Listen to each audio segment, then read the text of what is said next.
The career of Lex Luger is a bit of a weird one. He's not quite a star. He's always around the main event picture, though. And before Big Show became known as the guy who endlessly turned back from face to heel, Luger was kind of blazing that trail about 5 years before him. The peculiar nature of Luger's career is best exemplified in his three biggest wins, a trio of victory and world championship matches that honestly, they might as well have been losses. Beating Barry Windham in a steel cage at Great American Bash in 91, then knocking off Yokozuna in SummerSlam 93, and finally upsetting Hollywood Hulk Hogan and ending his first NWO title run should have been bigger career-defining wins. Instead, they really just all felt like he ate a pin, each unique in its own way, but all very bad for the career of Lex Luger. But which one of the total package's big wins was the worst? Well, we're going to be looking at that today here on Special Guest Referee. That belt feels pretty good, doesn't it? Lex Luger's last world title reign ended in February of 1992. This is the dawning of a totally new era of the total package. Now that looks pretty good, huh? Luger's a champion! Luger's a champion! Lex Luger, as you brought out, did not win the championship. Not so sure if Luger really knew what happened or not. Lex Luger was anything but a loser. Yes! Yes! It was unbelievable! One of Lex Luger's biggest victory came at the 1991 Great American Bash when he finally won the heavyweight championship of the world. But how he got there, well, it was very convoluted. He was supposed to beat Ric Flair in what was supposed to be a passing of the torch moment. Instead, we got Luger versus Barry Windham, Windham being selected because he was pretty much the only guy around with nothing to do on the pay-per-view. It ends up leading to this very weird heel turn because WCW needed a heel and they were like, well, we're just going to have Luger do it. Harley Race is involved. They unleashed the power of the pile driver. It didn't make a lot of sense for everyone involved. And as we'll discuss in a bit, it may have hurt or at least stagnated Luger's career, but that's not the only career-defining victory we're talking about. No, we're going to discuss the one that everyone loves to discuss. That would be the 1993 SummerSlam win over Yokozuna. Yes, he did win the match, but he won it by countout. But of course, we all know the rules. You can't win the title on a disqualification or a countout. So even though the balloons came down and he was lifted up in the air like a big superstar, he was not the world champion. But he was the world champion in 1997, knocking off Hulk Hogan, ending Hollywood Hulk Hogan's dastardly reign of terror in one of the best visuals for WCW throughout the Monday Night Wars, where Luger has Hogan up in the torture rack. Fans are going crazy. And, well, it just didn't last for very long because a few days later, Hogan would be champ again, and Luger's reign was nothing more than a minor entry on a Wikipedia page. But which one of these championship wins was worse for Luger's career? Let's go back to 1991. We mentioned how he beat Barry Windham, even though he was supposed to face Flair at the pay-per-view, but then, of course, Flair had his whole thing and he left. So about 2 weeks before the pay-per-view, Barry Windham got pushed into the match. Barry Windham was a heel going into this match, and after the match, he turned face. Luger turned heel. It was very convoluted and weird and confusing. It just didn't make a good start for his championship title run here. And no one really wanted heel Luger at this point. He still had a lot of fan support. If you go back and watch that Great American Bash, fans don't even know what to do here. They want to cheer Luger, but he's just possibly turned heel. There's just not a lot of clarity. And the title run itself is just bad. He ends up working less dates. He ends up just doing the same thing Ric Flair did. WCW is a total disaster at this point in time. That's why this wasn't his best win, if that makes any sense. Yeah, no, it kind of does. I was going to say it's it's not his worst title win by any means, because like you said, Luger's height, I guess, in NWA, WCW was back in 1988, 89, and WCW didn't give him the belt then. He had like at least 3 big pay-per-view matches with Flair, and each time it either ended in a DQ or a count out or a blood stoppage. There was always one of those matches in there at some reason where like Flair is bleeding the whole time, but then Luger's bleeding for 5 seconds and the match is over somehow because he's bleeding too much.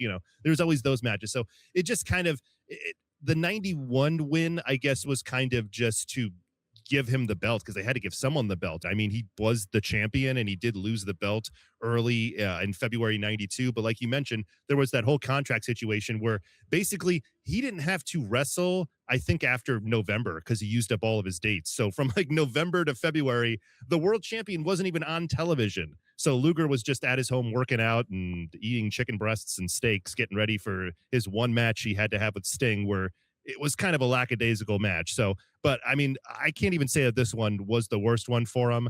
If I had to rank this, I would rank it as number 3. Just the situation of where it happened and the time frame, because he was leaving so quickly afterwards. That's why I can't really say it was the worst one. The situation, and also it still feels like Luger has a long career ahead of him. Not everyone's first world championship win is going to be their best or their biggest. Things happen, right? It's professional wrestling. You can't predict everything.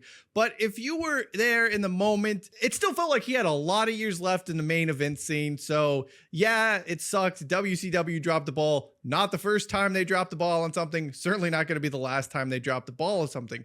But this, of course, all leads to Lex Luger jumping ship to, I guess it wasn't WWF at first. He was doing the whole bodybuilding thing. Let's just not talk about that. No, we're not talking about that. We get the narcissist. That sort of happens. Hogan leaves. They need a new top babyface. Vince McMahon still uber in love with nationalism and patriotism and that storyline. And we get, well, you know what we get. Lex Luger had accomplished the impossible. We get the bus, we get the songs, we get Luger campaigning for a world title match. Hey, I was a kid at this point, and I did love the Lex Express, loved watching it every week as it went across the country, and Luger was meeting people and giving autographs and flexing by Mount Rushmore for some reason, which I still love that video of him just flexing at random historical monuments. They should just have that for somebody now. But so he was basically built up in no more than 2 months. I mean, really, when you think about this, his push here as being all-American made, it started on July 4th. An overstuffed, sushi-eating, rice-chopping wrestler. And then he had the world title match, I think, on August 30th. So within 8 weeks, they got him over as a face when he was a dastardly heel a week before. So, I mean, that's pretty incredible for WWF at this point to turn a guy that quickly and make him that big of a face. But then when we get to the match, obviously, it's a very long match. It's not a terrible match, really, by any means. But then Luger hits him with his forearm, his metal plate, and knocks Yoko out of the ring and wins the match by count out. Classic face move, by the way. Just your classic face move. I know. Yeah, that was another thing. Steel plate. And to start the year, he's knocking people out with it. So like it's being used as a heel thing to start the year. But then by the summer, it's like, oh man, I can't wait for Luger to knock out this heel with his forearm. But anyway, he knocks Yoko out of the ring, wins the match by count out. Randy Savage lifts him up. I believe the Steiners are there too. Balloons fall. Everyone's happy, but kind of confused because he does not win the title here. Lex Luger, as you brought out, did not win the championship. This is why I believe this is Lex Luger's worst victory, because he looks like such a tool here. And a lot has been said about this time and again, and I really don't need to rehash everything, but you're building someone up as this huge baby face, although I will say Lex Luger never looked particularly comfortable on that Lex Express tour. He didn't really want to be there, but what are you going to do? If this was the moment to crown the next face of WWF, you have to pull the trigger. You have to do that. And if you're not going to do that, then just have him lose, but don't have him win by count out and then just The balloon, just the sight of the balloons and Luger on someone's shoulder for an outcome he should know he doesn't get the belt as a professional wrestler. It's not like this is just a new rule recently instituted. This has been happening forever and a day now. And it was just really hard for fans to coalesce the idea of Lex Luger, the all-American made hero or the champion of the country, with like this bumbling Keystone Cops routine we just saw. And it really just kills everything for him. You may disagree with that. And I guess we can talk a little bit more about Luger in WWF after the win that was really a loss. Yeah, I am going to say this is not the worst one. The next one that I'm going to mention, I'm going to say is worse than this one. I'm going to say this isn't, just because of the way that WWF used to book back then, which was they used to book months in advance. So they had an idea of Luger winning the belt at WrestleMania 10, I guess, back in July. They had that idea. So really what they were thinking with this match was to get Luger to that point. Though I'm not sure why they put in that whole stipulation where he couldn't have another match again, but they kind of got around that anyway, because then they put him in the Royal Rumble. So, you know, when you win the Royal Rumble, you get another match. So, I mean, they did get around that. But I just think that they needed to make sense of their booking. So that's why they had him win by countout, because they thought, okay, we'll build him up again, because they had Ludwig Borga there as the anti-American guy to put against Luger. So now Luger would be having something to do for 6 months instead of trying to go after Yokozuna again. Beats Borga, and then he could go face Yokozuna. So that's why I'm going to say that it wasn't the worst, because WWF was trying to make sense of their long-term booking by this point. It just so happened that by, I guess, really probably by Royal Rumble, everyone wanted Bret Hart to win. So it kind of ruined their whole long-term booking. But that's my thought as to why I'm going to say this wasn't the worst world championship win for his career, because they had to make it make sense of their long-term booking here for his character. The one thing I will say is, of course, we do get that weird moment where they just have Lex Luger walk around with the belt at that one show. Well, there's the photo of him as champion, and the reaction is so bad. Vince McMahon's like, we can't do this anymore. And that's obviously a byproduct of just everything that happened in SummerSlam and after SummerSlam, and that kind of cooled him down. I also think it's important to note Lex Luger is in his peak here. I don't know his exact age, but this is really the prime of his career. He's not going to get any better in the ring, and he's already a fairly limited in-ring performer. So there really wasn't anywhere to go but down from here. And this isn't to say his career just turns into crap, but this was as good as it was going to get for him, and it wasn't very good, although he did have one other shining moment, and that came in 1997. Yeah, the title win in 1997, we mentioned it before very quickly. Hollywood Hogan has the belt at this point for over a year, and everyone wants him to lose because he just keeps winning matches by disqualification, or he's facing Roddy Piper for the 17th time on pay-per-view and nobody wants to see it again. So really, I did not want to be reminded of that. Like, sorry. But anyway, it actually, I'm going to mention that Piper match again because it kind of, I kind of want to bring it into here. Yeah, sorry. I need to because it makes sense here. So the Luger win over Hogan on Nitro is awesome. It's still awesome to this day to watch, to see him just beat up all the NWO guys as they come in the ring. The crowd is going nuts because they think, oh no, we're seeing another disqualification. But instead, Luger beats them all up, and then he still puts him in the rack. And once he gets him in that torture rack, oh my God, does the audience go bonkers? The referee's holding his head, because everyone's like, oh my God, we're actually going to see him win this title. Because it got to that point where in 97, no one thought that Hogan was losing this belt to anybody because he had beaten everybody at this point, and Goldberg wasn't here yet. So we didn't even have, him in our sights yet. So really Luger was our only guy. So Luger wins the belt.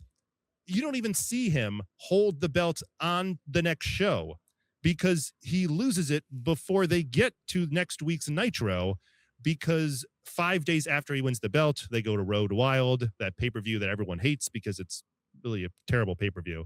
Anyway, all of them were. He loses the belt. And the way he loses the belt in this pay-per-view is makes it worse for me because he loses it based on outside interference again. It's like you win the belt by beating up the outside interference, but then on the pay-per-view, the outside interference gets to you and you lose the match. And it's really stupid, just dumb. And then the whole thing that comes after this, for me, is the reason why I think this title win is worse. That loss at Road Wild is befuddling for so many reasons. I'll ask you this question. Where was Luger going in his career? Even if you had him have a 4 or 5 month title reign, there really wasn't much for Luger to do here. He's already declining in the ring.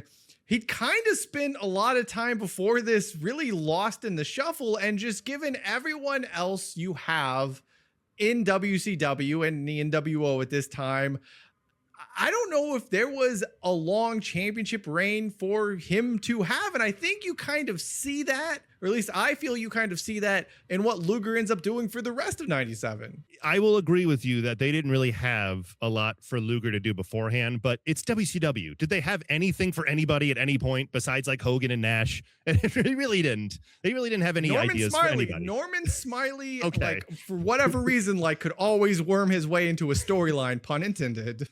But I think he knew somebody. Like, you know, you kind of had to talk yourself up in WCW to get title matches. You know, like Jericho talks about that, about how he had to talk himself into getting really anything, you know, in WCW. And I'm sure that's what Luger had to do. But Luger just wasn't that guy who went around talking. Plus, you know, Eric Bischoff famously never really liked him anyway. And really the only person that Luger had on his side at this point was Sting, since they're best friends. But you know, going back to what you were saying with, you know, what would they have Luger to do? Let him have the belt. Let him have the belt. I mean, so after Hogan wins the belt back from him at Road Wild, where was Hogan? I'll tell you where. Nowhere. He wasn't on the show for 2 months. He was filming some crappy C- movie that would eventually show up on TNT the next year. That's what he was doing. He had the belt hostage, basically, and we never saw it again on the show until like September. So it made you completely forget that he even won the belt, because Hogan then had it back on the next show. So it's just like, what was the point of that? It was so stupid. And then the only reason why Hogan showed up again was because he had to build up his Age in the Cage match against Piper at Halloween Havoc. What they could have done was they could have just had Luger have the belt until Havoc and then have him lose it back to Hogan. I don't care. Like, no one would have cared, but at least he would have had the belt, and the belt would have been on television, and it would have been fun for 2 months. And yeah, like, they didn't really have Luger face anyone, you know, at the next pay-per-view, but that's because they never, like, again, mentioning that, they didn't have any ideas for anybody at this point. They were kind of booking on the fly. That's why the next pay-per-view, Luger faces Hall. Then I believe he faces the Outsiders again, and he teams up with DDP at that Halloween Havoc. And the worst part is, the end of the year for Luger, he is at Starrcade, not facing Savage, not facing Hogan, not facing the Outsiders. No, he's facing Buff Bagwell. And does he win the match? No, he loses the match. So again, they had no ideas for anyone anyway. So just leave the belt on him for 2 months. It would have been fun. And that's why I'm saying this was the worst title win for him, because he won the match and you don't even remember it.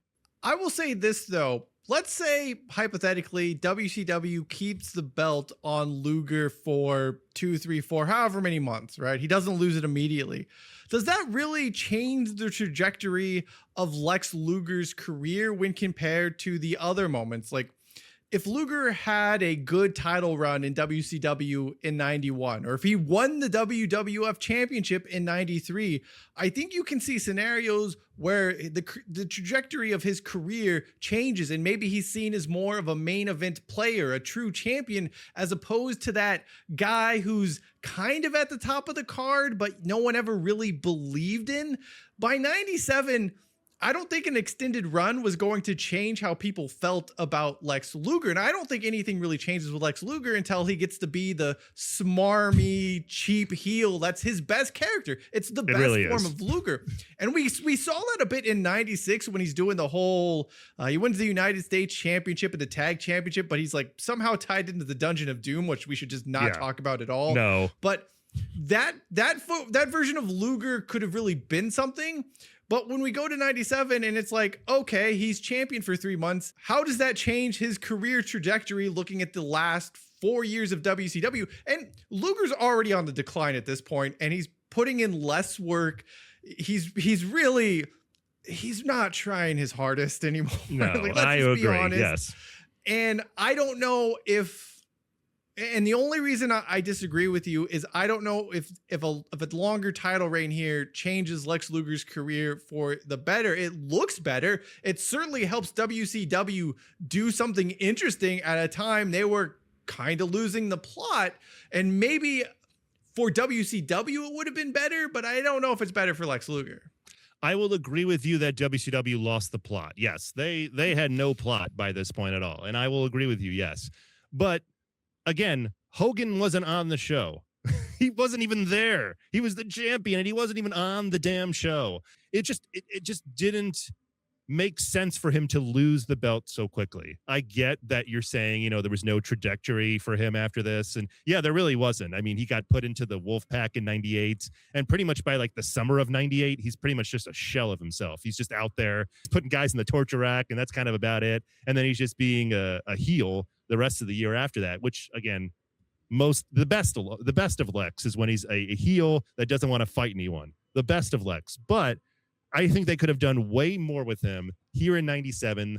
They could have had the belt on him. They could have made him a good face. And then when he loses the belt, then him and Sting could have teamed up in 98, and you could have at least done something with them. In WCW, he was always kind of upper mid-card. He never could break through. And I just feel like if you would have given him the belt here in 97, you could have made him be a main eventer again. You could have given him another title match in 98 against Sting or against Hogan again. It would have been fun, and people would have believed it because they saw him as the champion the previous year. I don't know. I just feel like once he lost that belt again in 97, that was it for him. His career was over. By 2001, he's just going to collect those Time Warner checks and just sort of be done with wrestling, because we really don't see. There's that one TNA appearance, but Lex Luger is just sort of disappears from professional wrestling. But the one thing, when you do look back at his career and you look at these signature victories that he had, none of them really helped improve his career. And when you look in professional wrestling, these are moments that should elevate stars. Now, it doesn't always work out like that because of the aftermath. And I almost look at the 91 victory like that Dolph Ziggler championship moment we got with Alberto Del Rio. There was a double turn that was supposed to be Dolph Ziggler's crowning moment, and boy almighty, that doesn't happen. But there was still time in both of their careers for something to happen, and what happened didn't necessarily work out for either one. In 93, he just looks like an idiot. He shouldn't have been a face. It was a bad idea to do the whole page. I mean, it's comical, it's funny, it's amazing, but it just wasn't what Lex Luger needed to be doing at that stage of his career. And as you said, he does stick around the top of the card for some bit, but also he's going to leave the company soon anyway. And he's back in WCW, and apparently he pissed Vince off out the door. So that's a thing. And in 97, I just appreciate the moment we did get, because that to me is probably, if not the best. I know some people will look at some of the Luger stuff in the late 80s, and that obviously has importance to it.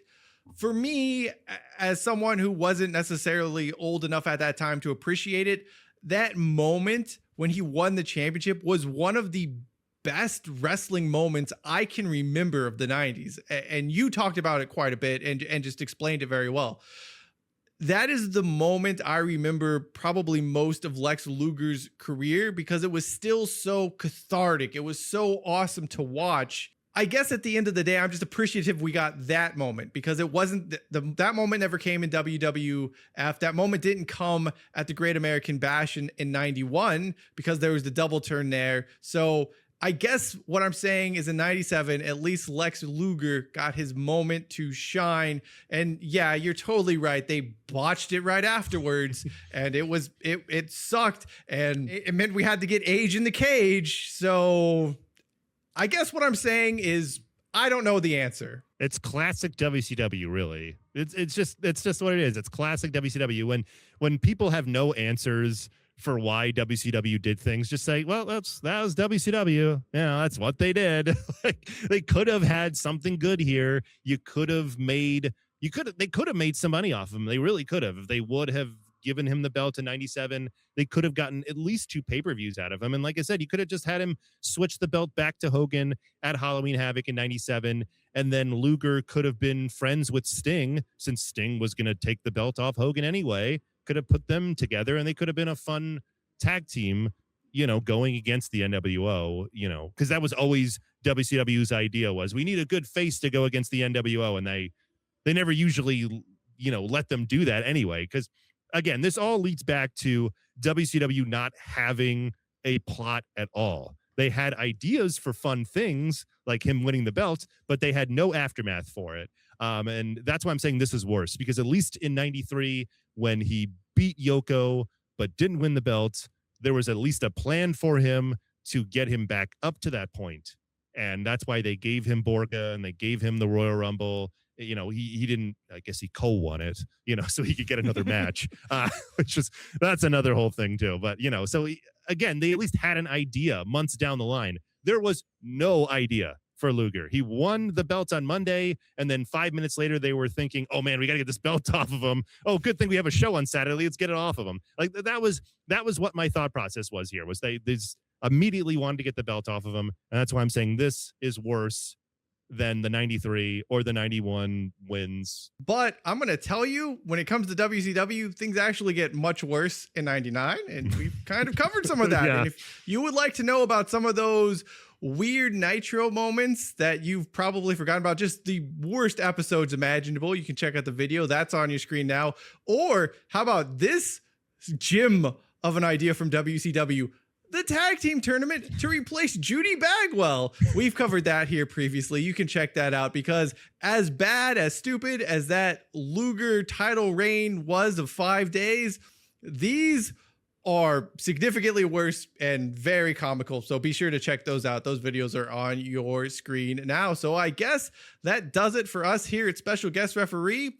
The final answer is for which victory of Lex Luger's was actually the worst. Well, you can decide. You can comment or whatever. I don't know what people do these days. Yell at the screen, whatever you want.